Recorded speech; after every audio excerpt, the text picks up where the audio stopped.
Dan yang ketiga adalah pokok-pokok pikiran DPRD. Nah tentu 3 sumber usulan perencanaan pembangunan ini mestinya distribusi anggarannya itu paling tidak proporsional. Jangan kemudian hanya didominasi oleh usulan OPD.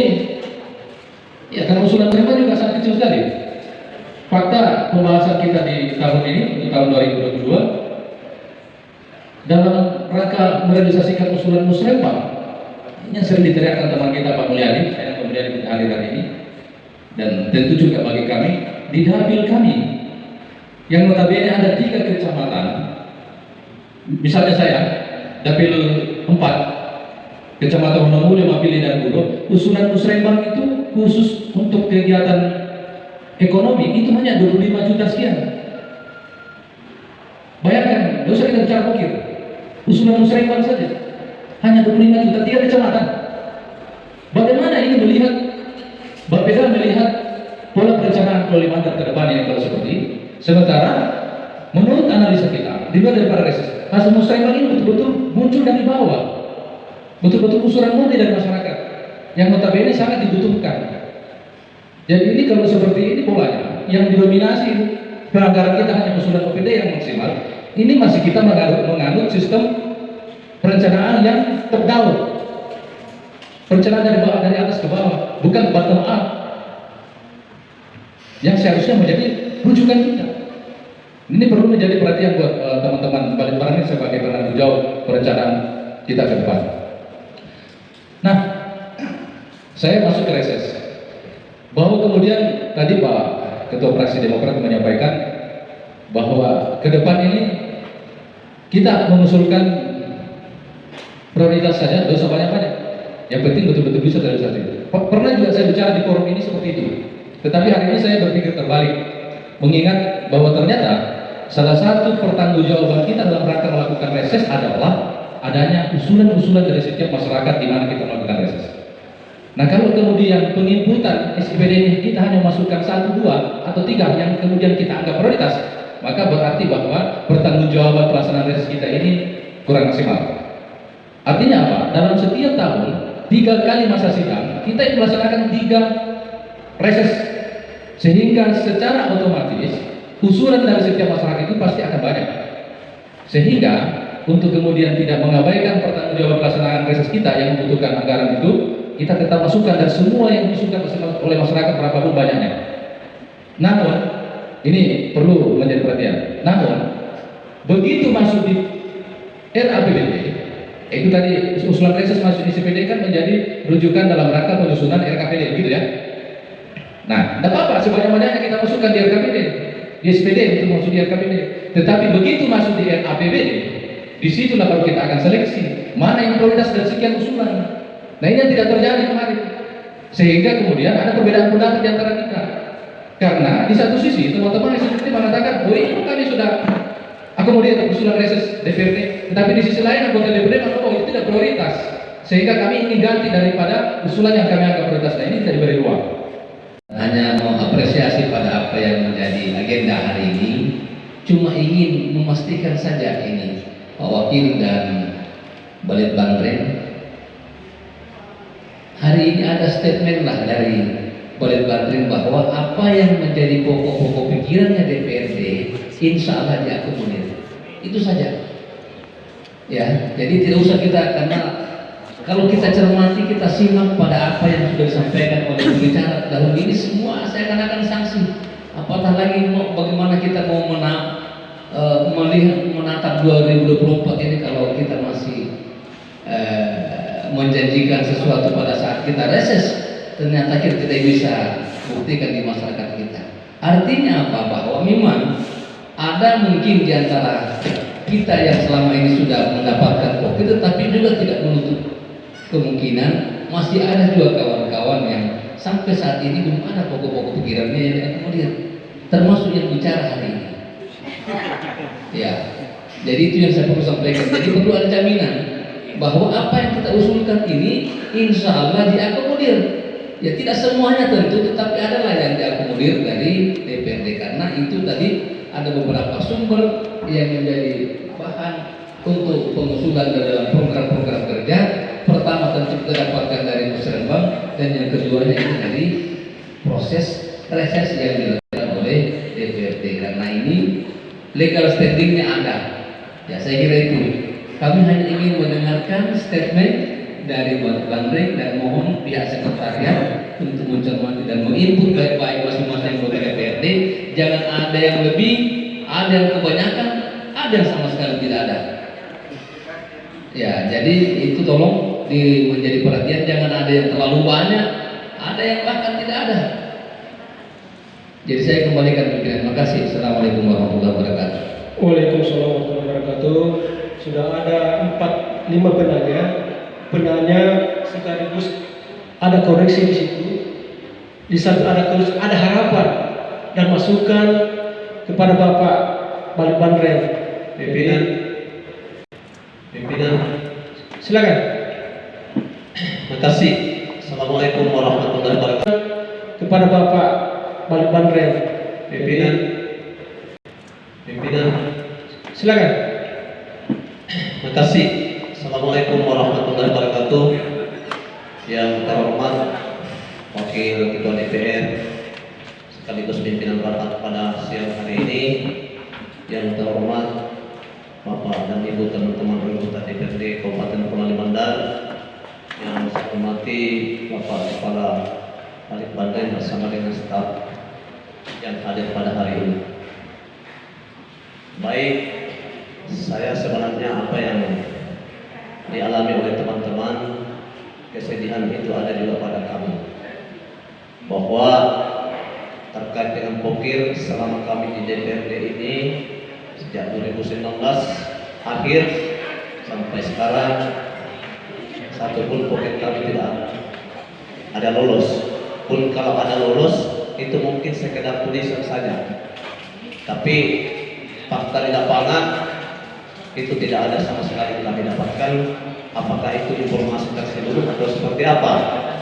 Kemudian yang kedua, terkait dengan pola pembangunan, apa yang disampaikan tadi Pak Rudian terhormat, bahwa dalam mengakomodir setiap usulan itu ada 3 dasar. Yang pertama adalah pola musrembang, yang kedua adalah renja tiap pimpinan OPD atau OPD yang bersangkutan. Kemudian yang ketiga adalah terkait dengan pokir. Maka pada hari ini saya mengusulkan kepada Balik Bandreng bahwa apakah, pertanyaan dulu baru saya usulkan, apakah di dalam pokir ini juga terintegrasi dengan renja OPD masing-masing? Itu pertanyaan.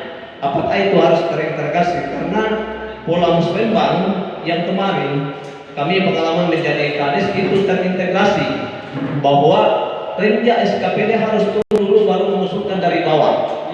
Itu yang terjadi kemarin waktu kami menjadi kades di Batu Layar.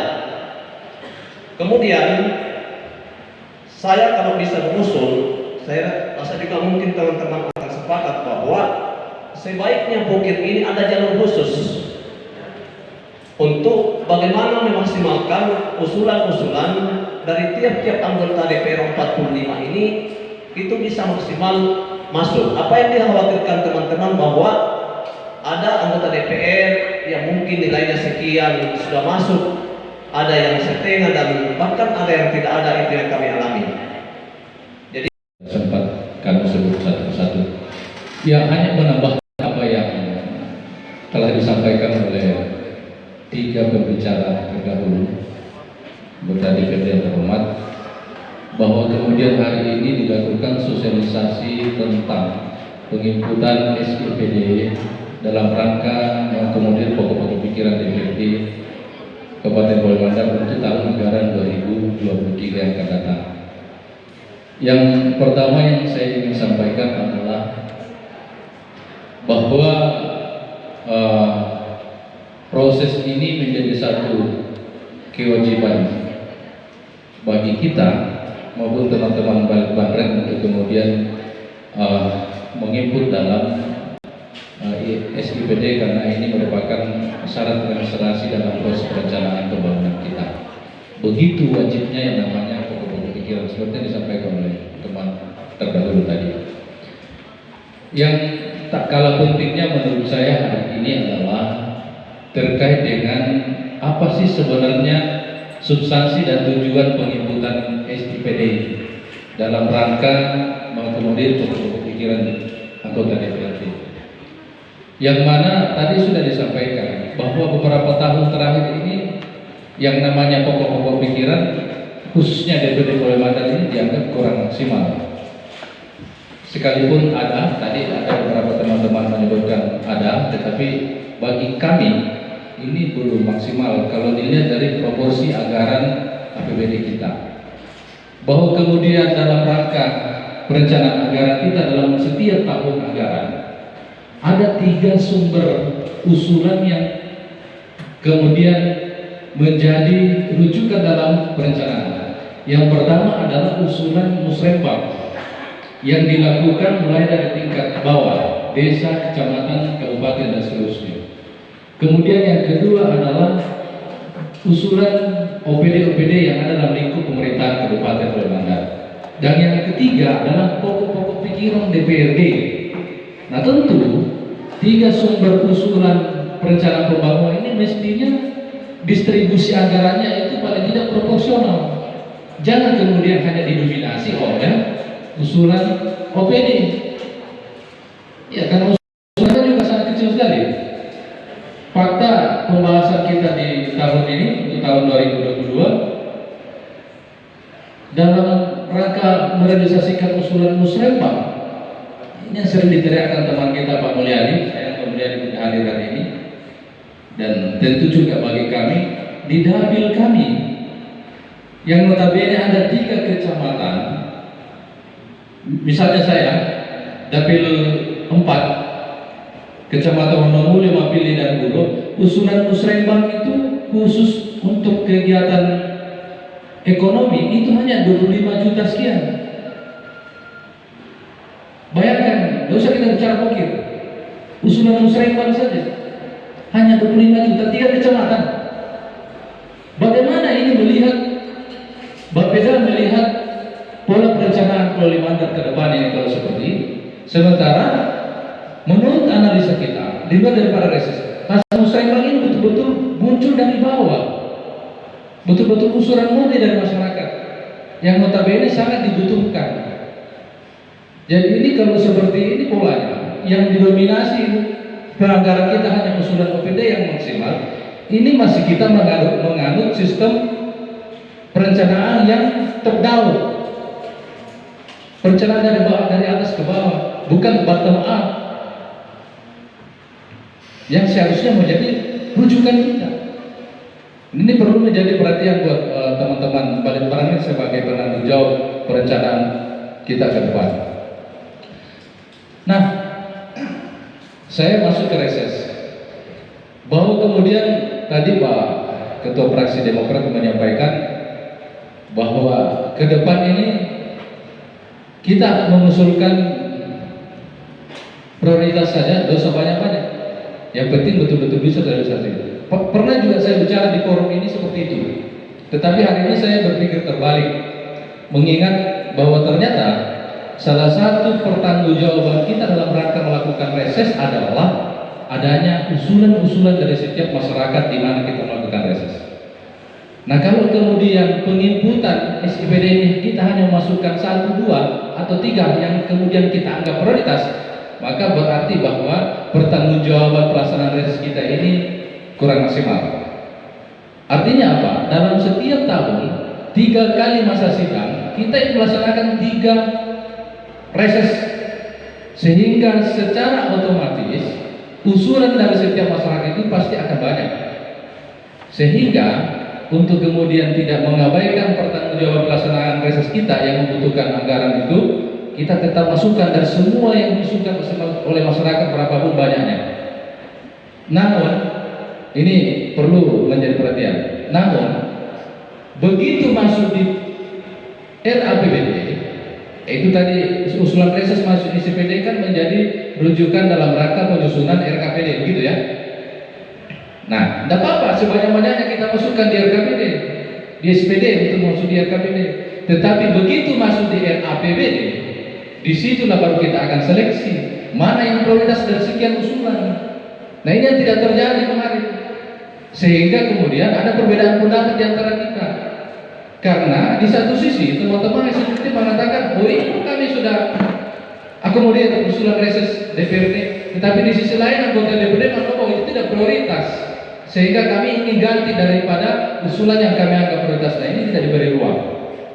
Nah, untuk persoalan ini, dari sekian banyaknya usulan reses yang disampaikan oleh teman-teman yang sudah akan diinput di SIPD, maka sebelum menyusun RAPBD, tolong disampaikan, tolong ada forum tertentu disampaikan bahwa mana yang dianggap paling prioritas dari anggota Dewan A dan seterusnya dari 45 orang, supaya kemudian sesuai harapan kita. Lalu kemudian ini menjadi masalah juga, ini saya bicara fakta ini. Lalu kemudian ada juga persoalan yang kadang-kala menjadi perbedaan pendapat di antara kita, dan ini bisa terjadi di antara anggota Dewan sendiri, bahwa ada sebagian besar usulan reses, usulan pokok-pokok pikiran itu sama dengan usulan eksekutif, apakah itu usulan musrembang atau usulan OPD, sehingga itu yang diakomodir. Tetapi terkadang itu besar anggarannya karena memang dianggap prioritas juga barangkali oleh teman-teman eksekutif, di satu sisi juga anggota Dewan. Nah, begitu muncul pokok-pokok pikiran si A misalnya besar anggarannya, maka anggota Dewan lain ini merasa berpikir, ada apa? Kok ada perbedaan antara saya dengan dia, sementara kami punya posisi di DPR ini sama saja. Nah, saya mau sarankan teman-teman Bapeda, kalau ketemu dengan usulan seperti ini, tidak usah dimunculkan di list pokir. Iya, kalau memang itu dianggap prioritas oleh eksekutif dan secara kebetulan muncul di usul reses, usul pokir, tidak usah dimunculkan di list. Anggap itu adalah usulan eksekutif, karena itu akan menjadi menjadi persoalan di internal kami. Yang dimunculkan itu yang mungkin bisa saja seperti yang disarankan oleh teman-teman sebelumnya, ya kurang lebih rata lah. Kalau kemudian ditentukan, ya itu usulan teknis, tetapi prinsipnya kurang lebih tidak terlalu timpang antara si A dan si B kalau muncul dalam satu list anggaran terkait dengan usulan pokir itu sendiri, supaya tidak terjadi miskomunikasi di antara kami. Ini juga menjadi satu persoalan. Saya kira begitu Pak Wakil. Ini sekedar menambahkan apa yang sudah disampaikan oleh sebagian teman-teman tadi, dan saya rasa semuanya bermuara terhadap bagaimana menatap 2023 yang akan datang. Ini izin saya tambahkan, baru-baru ini pemerintah dan DPR RI sudah menyetujui jadwal dan tahapan pemilu.